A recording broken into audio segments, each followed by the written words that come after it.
traveling the country talking about my autobiography, and afterwards maybe we could have some questions or comments, and I'd be happy to sign copies.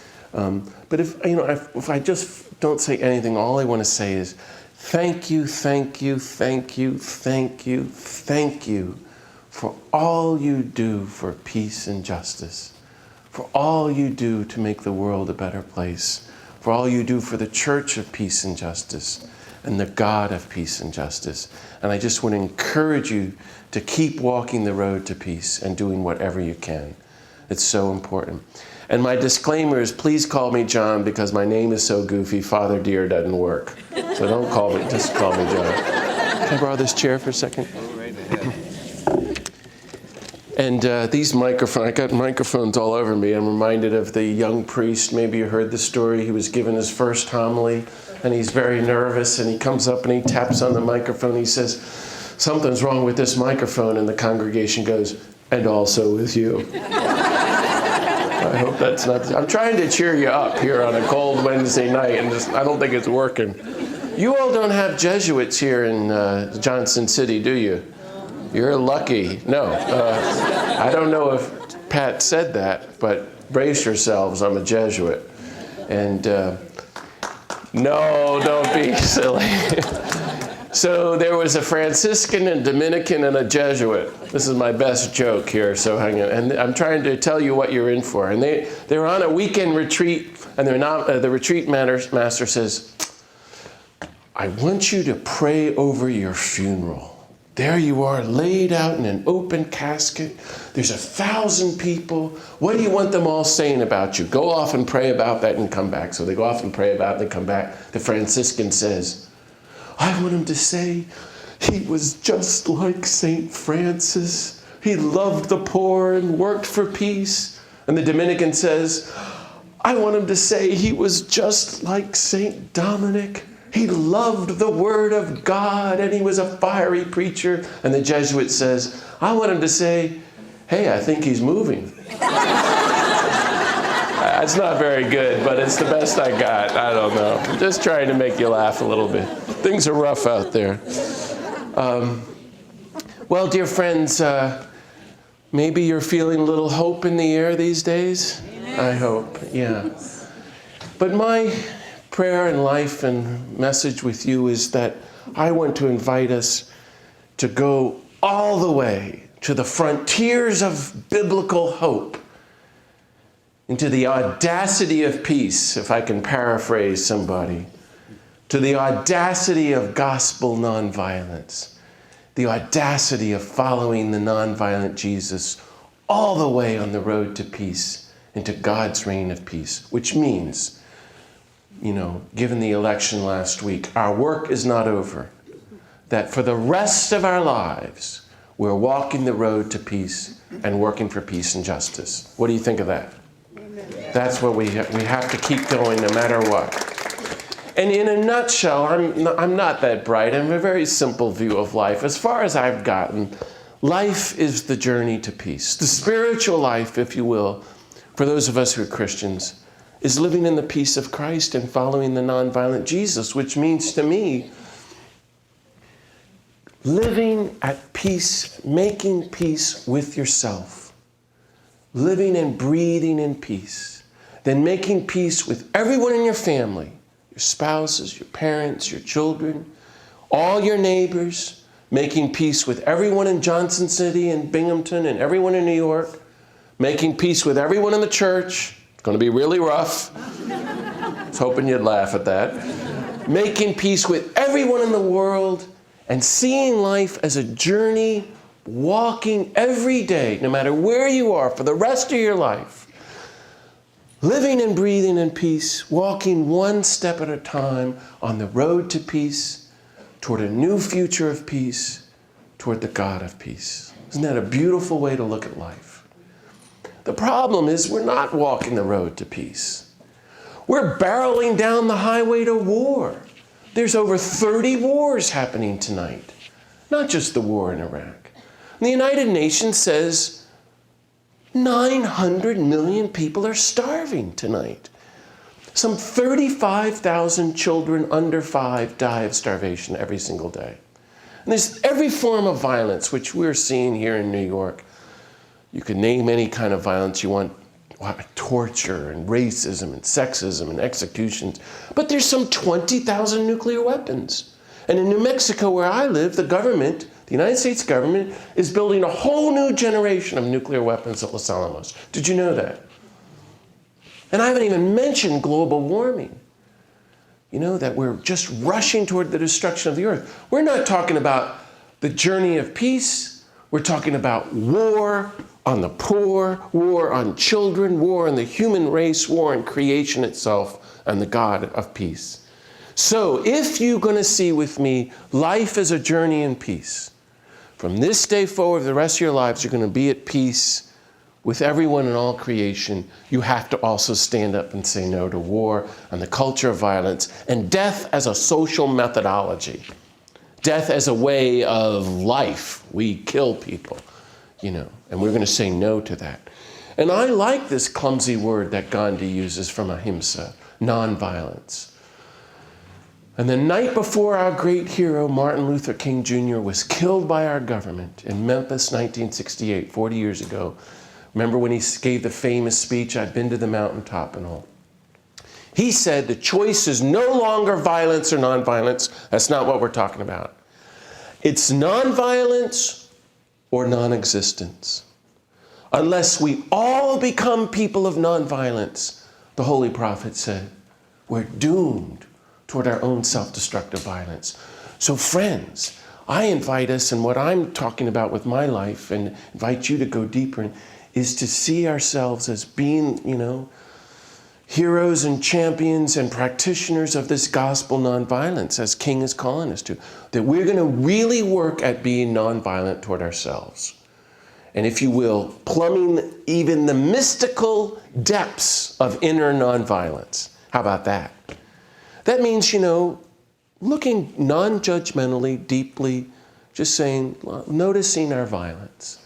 Looking at the violence within and saying, okay, why did I do that? How can I become more nonviolent? And then being nonviolent toward everybody in our families, everybody in Binghamton, Johnson City, and then being part of the global grassroots movements of nonviolence to change the world. Gandhi and King say nonviolence is the only thing that works.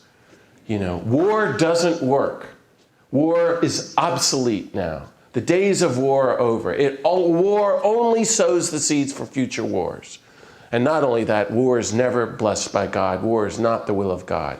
We have to non-cooperate with violence and war and practice this methodology of nonviolence and work for a new world of nonviolence.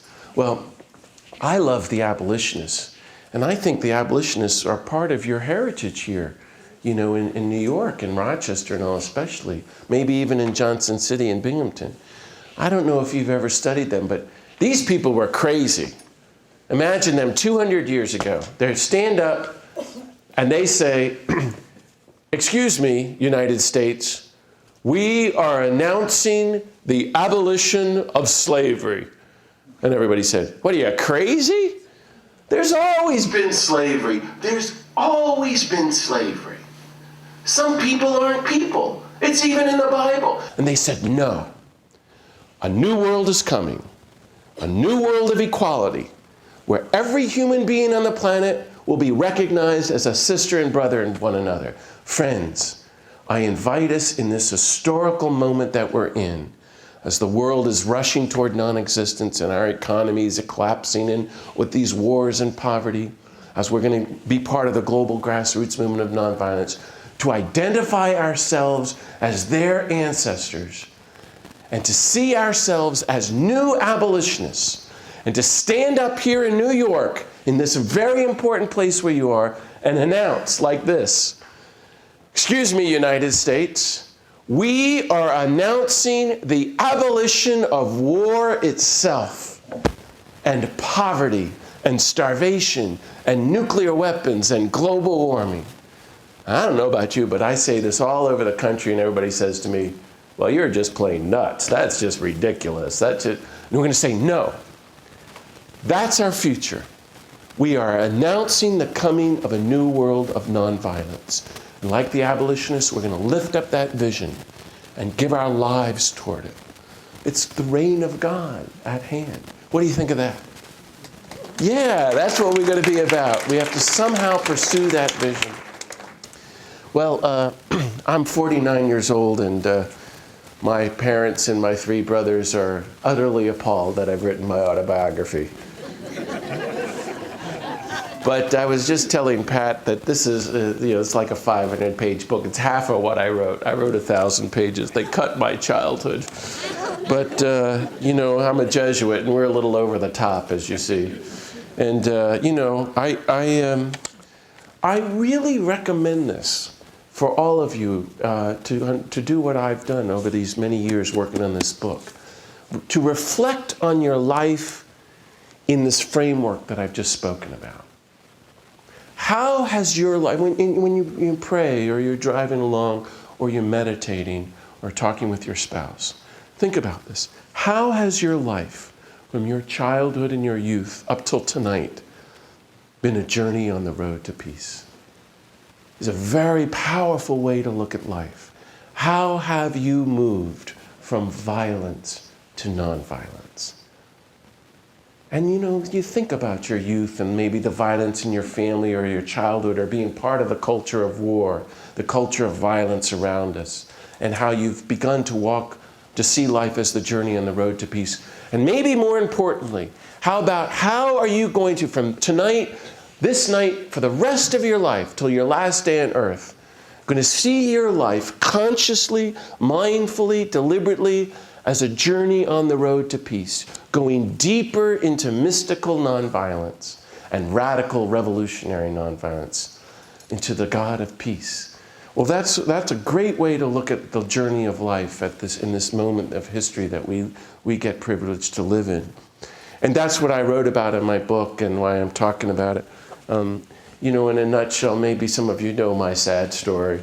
I grew up Catholic, and I presume some of you are Catholic here, maybe parishioners at St. James. And I went to a Jesuit high school in Washington, D.C., and was so appalled, decided to leave the church, and went to a good Methodist school to get away from us crazy Catholics at Duke University in North Carolina. Then I thought, if you're going to leave the church, why not go all out and not believe in God? I mean, really. So I thought, that's a good idea. So I'm in this wild, crazy fraternity, and it's the late 1970s. And what happened to me was my junior year. See you later, there goes the news reporter. It's a good thing she's not going to hear all this. No. Well, I was at Duke, and I'm deciding I don't believe in God. And I was like junior year, my first week, 1978, I think. And I was looking for an easy A. And I heard that if you take this certain psychology class, the professor asked you to do volunteer work once a week for him, you automatically got an A. And I thought, that sounds good. I'll sign me up for that. So it was my first week, September 1978. I'm a dopey 19-year-old kid, and I'm driven with a couple of students way out into the boondocks of North Carolina to the North Carolina State Hospital for the Criminally Insane. 7 miles of hallways with prison bars. It's 9 in the morning, and these guards with machine guns split us up, and they take us down this hallway that goes on forever through these prison bars, and we come upon this room, me and the guard, this big room. I remember there were about 50 white cots with 50 men sitting on the edge of each cot, dressed in white with their heads shaved, and they had just stopped doing frontal lobotomies then, so you can imagine. And they're locked up for the rest of their lives. They have no visitors, the poorest of the poor. And the armed guard thinks I'm a psychiatrist from Duke. And he says to me, right, doctor, we'll be back for you at 5 o'clock. And locks me in and leaves. And I was like, get me out of here. I was just looking for an easy A. And one of them started to talk with me, one of the men. And I started to talk back, and then another, and the whole day flew by, and I was overwhelmed by their suffering and their humanity, which is the gospel lesson about how the poor break our hearts and teach us what it means to be human. And I was very confused by this. And I went home that night, and as I say, is the beginning of my book, the fraternity party was from full swing. It was like going from, the least of the worst of our culture to the best and the brightest. And I tell you this because I decided I don't believe in God. And I got thinking, if there's no God, who cares about such poor people? In fact, if there's no God, there's no meaning to life. There's no purpose to reality. There's no moral vision or direction for the whole universe. We're all just going to die, and that'll be the end of it. So why not make as much money as you want? And who the hell cares about poor, suffering people around the world? And why not bomb and kill whoever you want? And I thought, well, okay, and I'm going to choose to believe that. But I kept going back each week, and I was so touched and moved by these suffering people. Anyway, make a long story short, after 6 months, one day I came to my senses and I said, oh, of course I believe in God, you dope. Oh, of course there's a loving God, and the whole human race is headed toward this loving God. Well, that means when we die, we're going to be met by this wonderful God who's going to go, oh, I'm so happy to see you. I love you so much. What did you do to help my suffering people? And then I got thinking, well, this is all or nothing. We have to give our whole lives, the short time we have on earth, to relieving the suffering of humanity and loving everybody and participating in God's project of love. And I thought, I have to give my whole life to God. And my next thought was, oh my God, I'm going to have to become a Jesuit. It was a major setback. I was a dopey kid, I told you. What did I know? So I go to see my parents. Mom, Dad, I'm going to become a Jesuit. And they were like, oh, where did we go wrong? They were so upset. They begged me not to.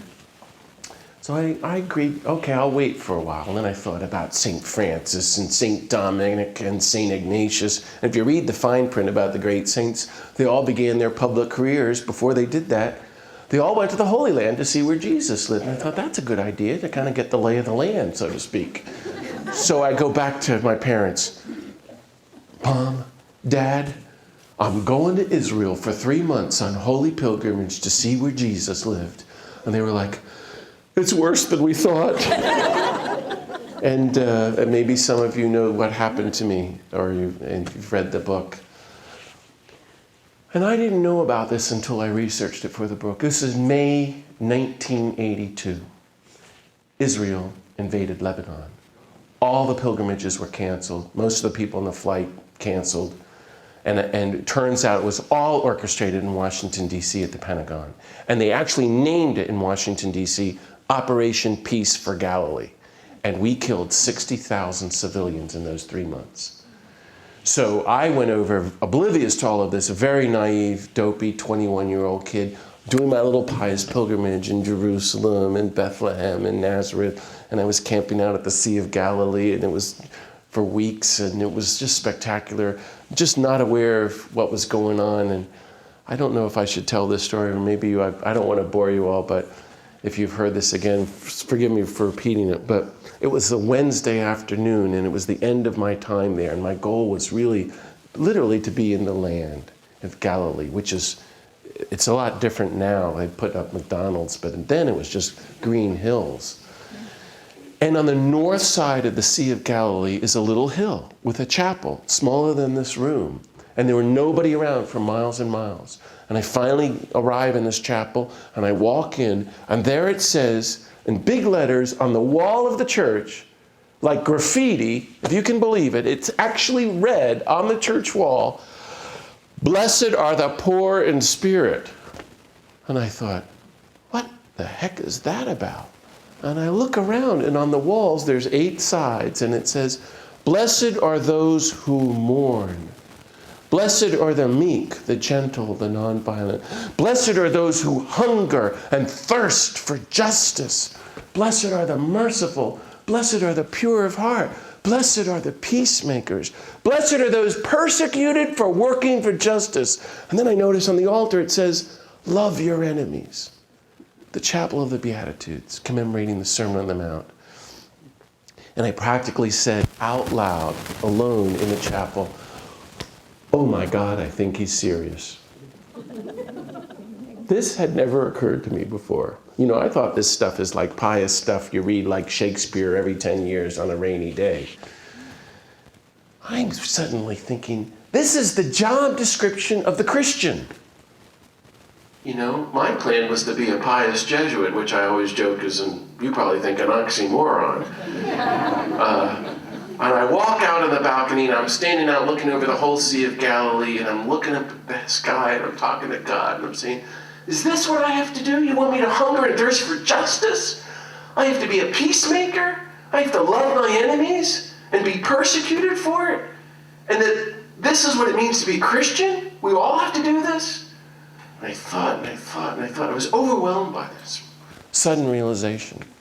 I thought, okay, I'll give my life to the Beatitudes and the Sermon on the Mount with all of you and work for peace and justice like all of you on one condition.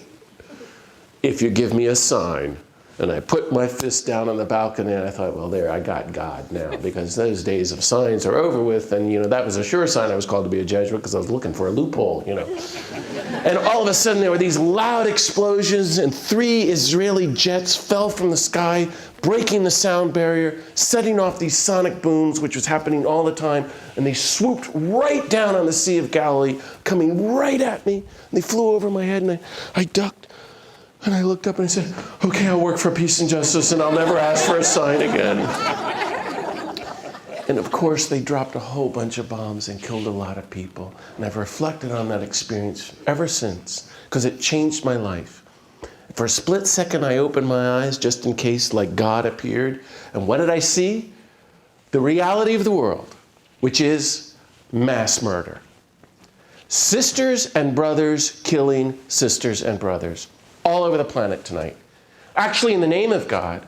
Actually in the name of Jesus. Actually at the place where Jesus said, love your enemies. It was incredible. And I entered the Jesuits realizing that we're all called to be Sermon on the Mount people. To enact the Beatitudes and these teachings as how to be human in a world, an inhuman world. How to be nonviolent in a world of total violence. And so, you know, like so many of you was involved in working to stop the wars in Central America and our nuclear weapons, and I befriended Daniel and Philip Berrigan, our great heroes, and that led me organizing demonstrations and then getting arrested in protests and then getting arrested. Now I've been arrested like 75 times, and I have a long criminal record, and I have a problem with recidivism, but that's another issue. And went to El Salvador, which I tell in detail, to work under the direction of the Jesuits from the university, and they sent me out to a refugee camp. All the people, in 1985, they'd lost all their loved ones in the horrible war there, and the U.S. was bombing the countryside. And the idea was when the death squads came in, they'd send us the white gringo Jesuits out there, hoping that they'd kill us first, or thinking maybe they wouldn't open fire if we were there. And talk about working through your nonviolence quickly. You know, here comes it was a kid with a machine gun. And I'm like, hi, how you doing? I'm John, can I help you? You need anything? He's got a machine gun. And you know what happened to the Jesuits. It'll be 19 years on Sunday. They were assassinated, 6 of them, my friends, by 28 soldiers, 19 of them trained in Fort Benning in Georgia at the School of the Americas. And next week, about 25,000 of us are going to gather there to call again for the closing of the School of the Assassins. And we hope that's going to happen. Because the killings continue. I just spent nearly a month in Colombia not a while back. And Colombia, 200,000 people have been killed there in the last 20 years. All of it directed by the United States. Well, in 1993, I went with Philip Berrigan and a couple other friends into North Carolina, into the biggest Air Force base in the country, where they have the F-15E. We walked right through it in the 4 in the morning through thousands of soldiers, right? It was like 3 JFK airports. Came up to one of the big fighter bombers, and we each took out a hammer, and I went up to the side of it, and I hammered on the side of the big fighter bomber. You know, it was like the cartoons. I swung back, didn't chip the paint or make a dent, and for that action, I faced 20 years in prison. and was convicted of 2 felony charges, and now my judges tell me I'm as high up a terrorist as you can get in the United States, and I can never vote again. I can't travel to a lot of countries. I'm totally regularly monitored by the government for the rest of my life. But I just said, in the Bible, it says someday these people are going to come along and beat their swords into plowshares and study war no more. And Jesus gave this famous commandment. It says, love your enemies, don't nuke them. That's the actual Greek translation. That's what I told the judge, but that didn't go over too well.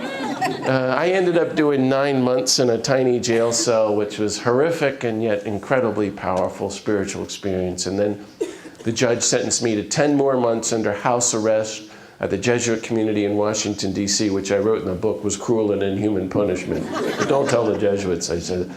And, you know, like you, my journey just takes me so many places. I work with the Fellowship of Reconciliation. I led a delegation of Nobel Prize winners to Iraq. I had just stepped down when September 11th had happened.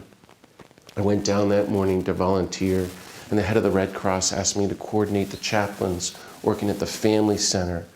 And I worked at Ground Zero, and we had 550 chaplains ministering to 50,000 direct relatives.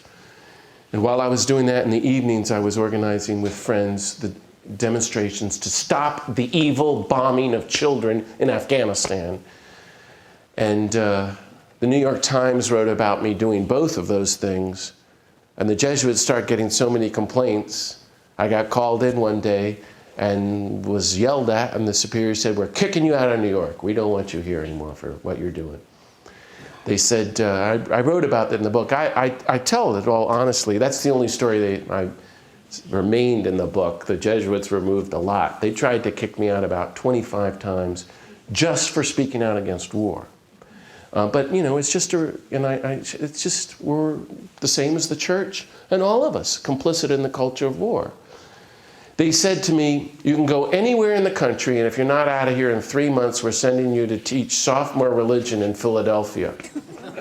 That sounded pretty grim. I don't, no disrespect to you holy high school teachers. I thought nuclear disarmament would be easier than teaching sophomore religion, but that's just... So I moved to New Mexico, where I'm coming from now. Do you know it's the poorest state in the country, #1 in nuclear weapons, #1 in military spending, worst education system, #1 in drunk driving, domestic violence, suicide. If you've been there, it's this spectacular, beautiful landscape. The Native American, Hispanic Catholicism, it's so beautiful. And yet at Los Alamos, the birthplace of the bomb, where there are more millionaires per capita than any other place on the planet, we're building a whole new generation of nuclear weapons and all kinds of post-nuclear laser beam warfare. And it's a radioactive waste dump. So we started a church campaign with Pax Christi to close Los Alamos. This hasn't gone over well, but you do what you can. And I've been speaking out against the war, and I'm in a lot of trouble because, you know, it's a very predominantly Catholic state and very poor, and the Catholics are the ones making the bombs. And so, and the Archbishop gets all his money from the good Catholics at Los Alamos. So he's trying to have me kicked out of New Mexico at the moment, but I'm a very harmless guy, as you see, so we'll see what happens there. But I was reflecting, and maybe you can reflect too when you think about your life. And I've had all these adventures. Was there some turning point in your own life journey on the road to peace? Some moment that you really realized you want to go deeper and become a really nonviolent person and be part of the global grassroots movement to become a person of nonviolence? And that's what I was thinking as I was writing this.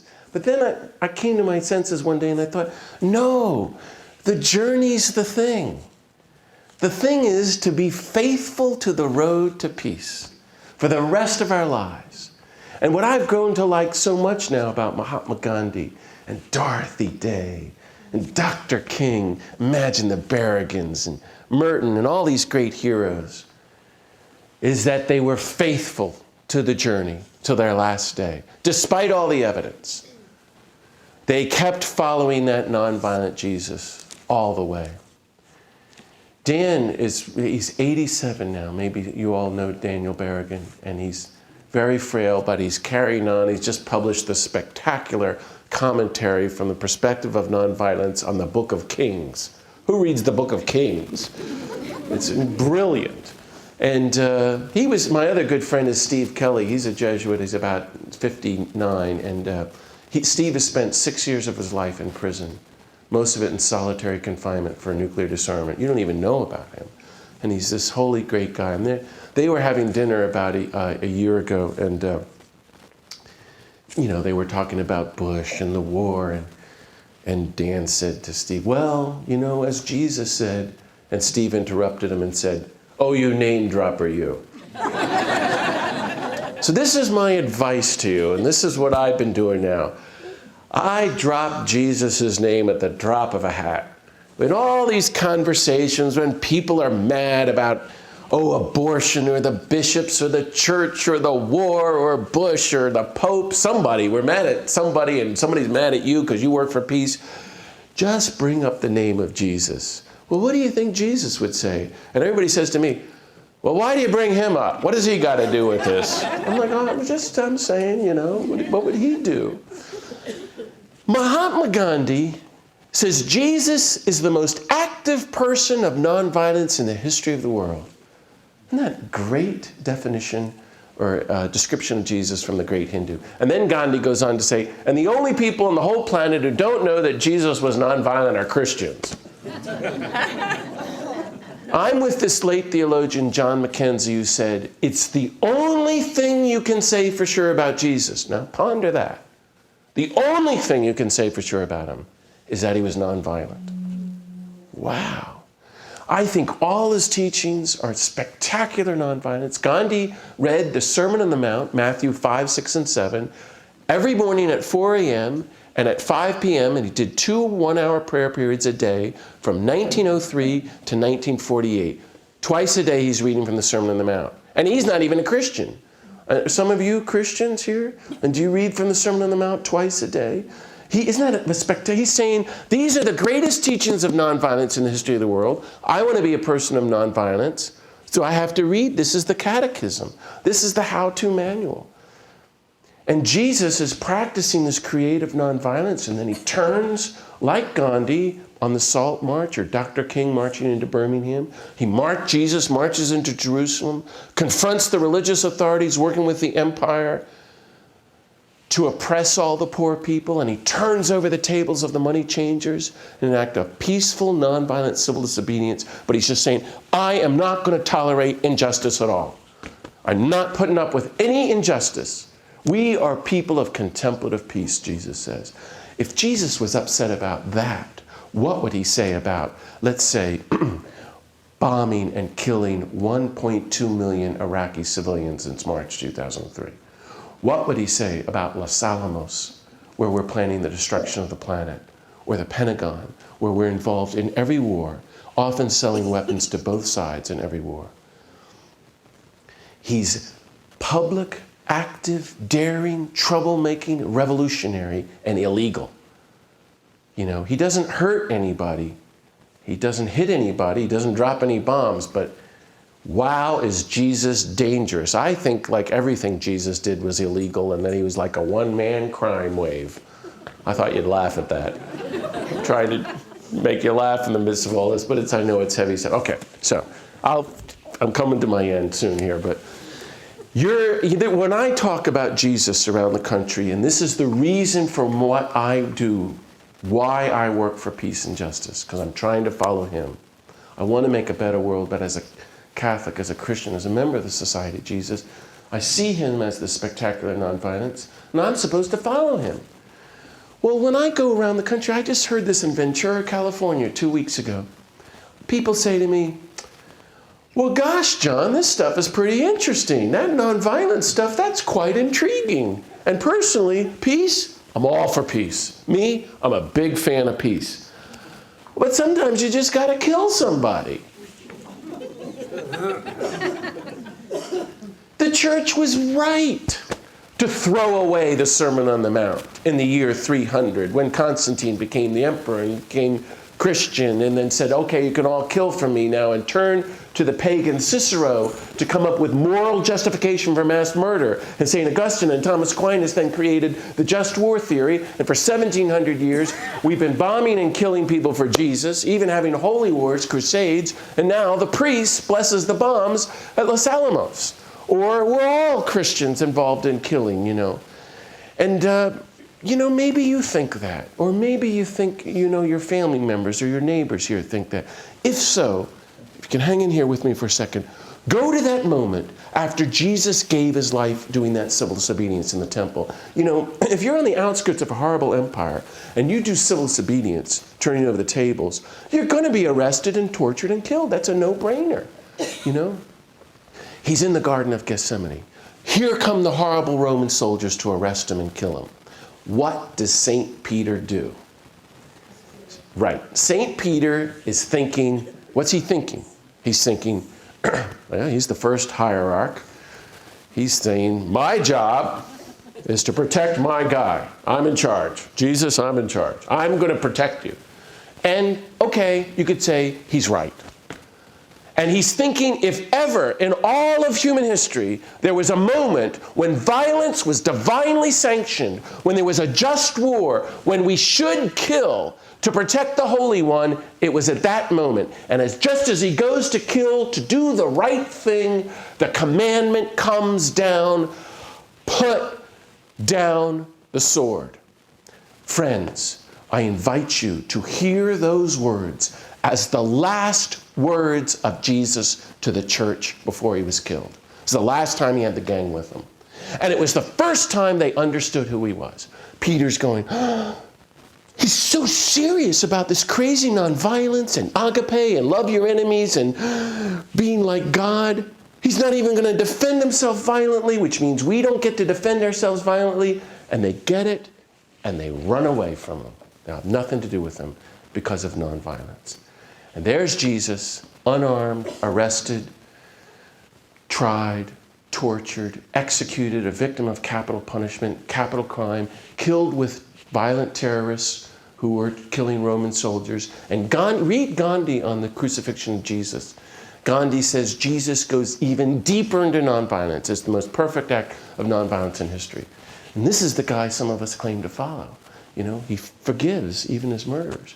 So you know what the recent non-canonical texts are saying? We've been learning in the Greek, the scholars are saying, he rose from the dead and he appeared to Peter. And he said to Peter, avenge my death. And Peter went and assassinated Pilate. And then the disciples formed these terrorist cell groups that spread all over Europe. And they started killing all the Roman soldiers for revenge. No. That's not what happened. That's what should have happened if he was a good American like us. We should, if he was normal, we should have got some punishment going. He should have blown up at Peter, gotten some vengeance, a little retaliation maybe, or at least he should have been mad and held a grudge and been resentful. We get resentful at the smallest things. Jesus comes back. He makes breakfast for these guys. And he says to us, peace be with you. Peace be with you. Peace be with you. Now you walk the road to peace.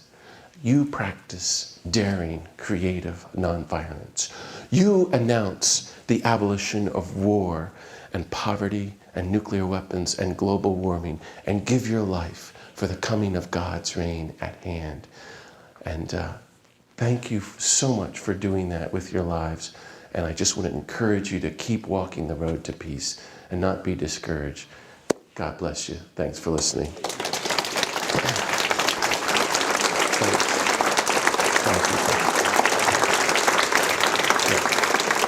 Thank you. Questions? What do you think we should do about situations of genocide like in Darfur? Give our lives to stopping it non-violently. I'm not for violence or war at all. I don't know if I made that clear. But that means, the means are the end. You reap what you sow. What goes around comes around. Violence, in response to violence, always leads to further violence. We don't, as Bono says, become a monster to stop the monster. That doesn't work. practicing genocide to stop genocide, killing people to set them free, as the Pentagon teaches us. But the thing is, and what we're all thinking is, oh yeah, well this is nice and all, but you're presuming that I'm saying that nonviolence is passivity, just sitting back and doing nothing. It's not. You have to get involved. So we have to get involved. Whatever God is leading us, whatever particular cause or struggle, to get involved and give our lives to stopping genocide. So, my thought is the world says in response to violence, there's only two things you can do. Here comes someone's going to be violent to you. You fight back with violence, you retaliate, you use the means of the opponent, or you run away and do nothing, you're passive. Jesus comes with a third way, where you don't run away, but you stand your ground, you engage your opponent, only you don't use the means of the opponent, and this guy is going to do violence to you, and you're going to say, no, I'm a human being too, you love them, but you speak the truth of our common humanity, and you even accept suffering without retaliating, while we insist on the truth of our common humanity with love until the scales fall from his eyes, he repents, and we live happily ever after. And we're going to apply that globally as a methodology for social change. And it's very hard. This is what Gandhi and King and all the nonviolent movements of the world are teaching us. Well, that means we have to intervene nonviolently and give our lives nonviolently. If you're asking about Darfur or Rwanda or the news today about Congo, I remember the Nobel laureates went to Rwanda just a few weeks after the genocide stopped in 1994 in Rwanda. And everybody's saying we should have sent in millions of soldiers. And they came back and all the survivors said, tell the world, don't give us more guns. We got that part covered. We need food and medicine. We're starving to death, which is at the heart of terrorism and genocide, global poverty. And we only know military solutions. I don't know if you've read this great book, Mountains Beyond Mountains, about Dr. Paul Farmer at Harvard. Well, we were in college together. He's a great friend of mine. I was with him at Harvard last weekend, and he's the most famous, well-known doctor now in the whole world. And he's basically built all these incredible clinics in Haiti. And Bill Clinton gave him like $100 million and said, set up healthcare clinics in Rwanda. So he's moved to Rwanda and his family lives there. This is his response to genocide, is setting up clinics to heal everybody. My experience in Iraq, where I met 10,000 Iraqis, a lot of them have been killed now. We were the highest delegation to go into Iraq. The Nobel laureates that I brought called it genocide because I think we've now probably since 1990 killed about 1.8 million Iraqis since 1990, the United States. They said this is just genocide. The Iraqi people told us over and over again, if you want to help us, you want to help us have democracy, okay, first thing, don't kill us. Which is like shocking, because we think to help them, you got to go in and kill. It just makes the violence worse. Then send in food and medicine. We cut off food and medicine. And then fund nonviolent democratic movements that lead to social change. Wherever our country does that, it works. So we have to be doing what we can. In particular, join the campaigns to stop genocide in Darfur and wherever God is leading you particularly. But for me, what I'm trying to do is to more and more see that all the issues are one. Everything is connected. So I go to Los Alamos and know that Los Alamos is connected to Darfur, it's connected to the earth, it's connected to starvation, it's connected to Iraq, it's all one, and it's connected to the church, because we're making it possible. And the money that should be going to feed and heal the people of Africa is going to build weapons of mass destruction here. We are the ultimate threat of genocide on the planet. We are the greatest violators of international law and the Nuremberg principles. So we're the problem in the planet. We're inspiring everybody to kill each other. And we're breeding whole new waves of terrorism. I could go on and on, but I think these questions of nonviolence are great and critical. Thank you. Father, I was wondering, have you personally, when you were met with violence, let's say somebody came in front of you or a group and they threatened your life, have you been able to do what you just described, where you would then non-violently deal with them, not run away, and just talk to them, engage with them? Was there another question out there somewhere? You know, this, for me, I'm a violent person trying to become nonviolent. And I think we're all addicted to violence now in the whole world. It's like the AA 12-step groups. And I see tonight as just a meeting of Violence Anonymous. And I'm the group speaker. And I'm like, hi, I'm John. I'm addicted to violence. You go, hi, John. And I tell you my story. We're turning to our higher power. We're trying to make restitution and become sober people of nonviolence. So, but you cannot practice nonviolence instantly. Like if somebody's going to come and hurt you tonight in the parking lot. Your instinct, because we are brainwashed by this sick culture that we lived in, to respond with violence, as if that's the only thing you can do. And here Jesus and Gandhi are trying to teach us something different. So you have to work at it, to train yourself. And you have to be having trainings in the churches. I think every Catholic in this room has to be part of Pax Christi. Anyone who cares about peace and justice has to join a local peace and justice group. You've got to bring in trainers to do the homework about how to become nonviolent. And so I've done that since I was a kid. I mean, you know, after I entered the Jesuits, and one of the things that I did, to answer your question, was that's partly why I got involved in working with soup kitchens and shelters, and went to El Salvador, was to test, how to practice nonviolence. Gandhi says you only learn nonviolence in the face of violence. And Cesar Chavez, who's the great leader of the farm workers, told me, he said, you can't just keep writing these books, John, and giving talks. You got to be out in the streets, and that's where you learn nonviolence. So yes, I found it's worked. I think of times in soup kitchens and homeless shelters where, some drug addict, addicted guy was threatening me. But it's always worked for me. Because I found if you just give a person attention and look the person in the eye, and they want to tell you their story and some terrible thing just happened, and they don't have anybody to listen to, and humor and attention and just being human is so disarming to the very poor. In prison, gosh, you want to learn nonviolence, I highly recommend you go to jail. I don't know if that came out right.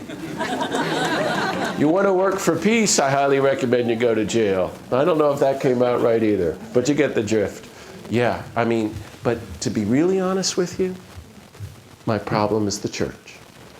Because I get hate mail from church people, and I had a few death threats from my parishioners. And the bishops are always after me, and Jesuits are always after me. And that's a harder test for me. But that's the story of Jesus too, and it's all of our story. Betrayal is right there in the gospel, and Peter's trying to kill.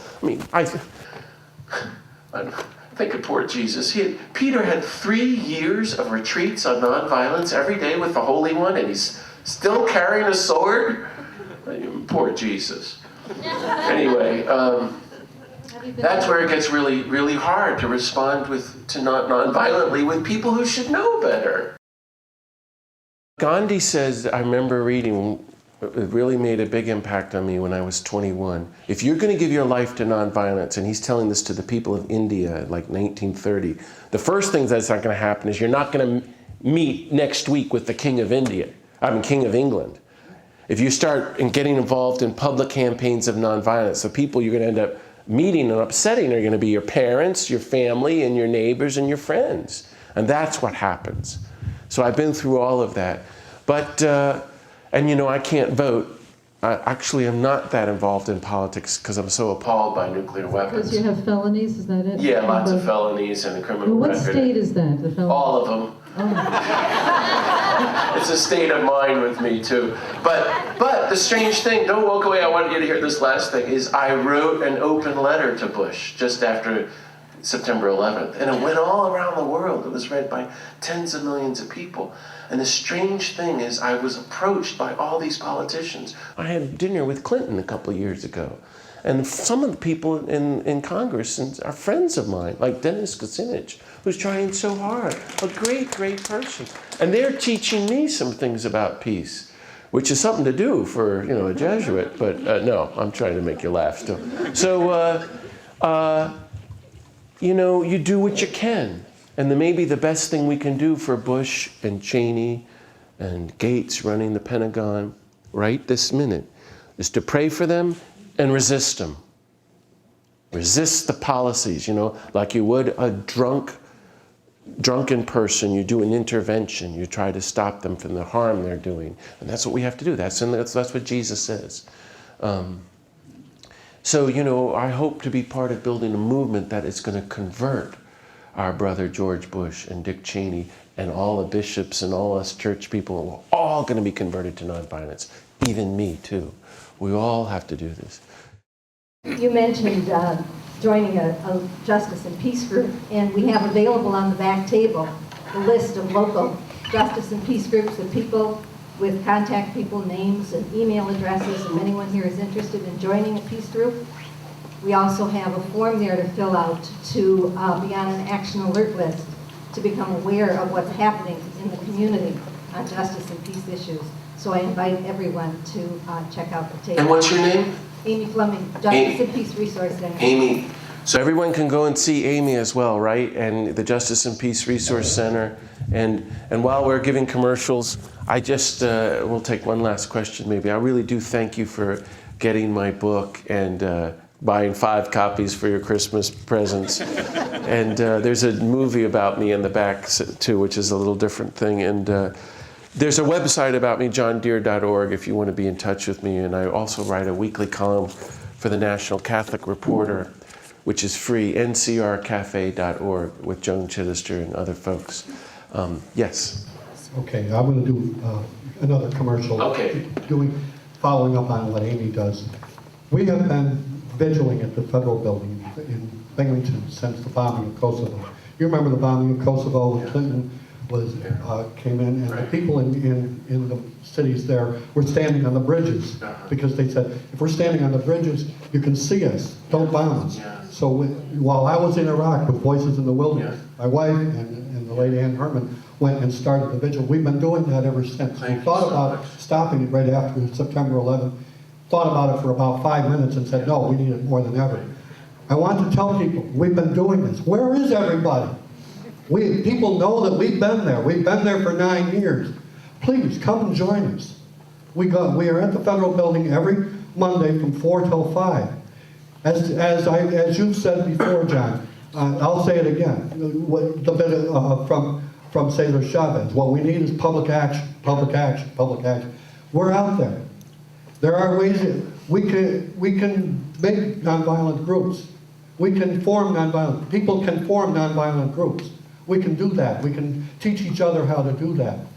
But it's time we got out there. It's time we all got out there. Thanks so much. The way I see these vigils, and they're happening all across the country, and they have to keep on going till the war in Iraq ends, till we get rid of all nuclear weapons, till we feed every starving child. We have to be standing up. Whatever you do, everybody's got to be involved in some peace and justice struggle. And there's a million ways to do that. But for me, these vigils, for those of you who are Christian or whatever your spiritual tradition, go there as an act of prayer. You're standing there publicly with a sign saying, end the evil war in Iraq. The God of peace wants us to love our enemies. War doesn't work. We want to be friends with the people of Iraq. That's what they told me. They want to be our friends. But when you're there and we're campaigning and we're kind of trying to get the message to the government officials here, you are also, and I invite you to try this as a Gandhian experiment. This is the way Gandhi talked. Stand there and address your concern to God. See, and this is what we do at Los Alamos. And we're doing it as an experiment. We're begging God, and it's like a spiritual practice. In the old days, you didn't eat meat on Fridays during Lent. Well, now you have to vigil at the federal building to end the war in Iraq. This is like a Catholic requirement. How am I doing here, Pat? And you beg the God of peace for the miracle of an end to this evil war in Iraq and all the wars and all the nuclear weapons and the coming of God's reign of peace. And this has to be a spiritual practice. It's called, in gospel terms, repentance. We have to repent and do it publicly, turning from this culture of violence, trying to welcome, create, call for, lift up the vision, pray for, pursue the coming of a brand new culture of nonviolence. This is the best thing we can do with our lives. And friends, I think this is the will of the God of peace for us, that we become people of nonviolence like Jesus. Hey, thanks so much for listening, and God bless you all. It's great to be with you. Carry on. Peace be with you.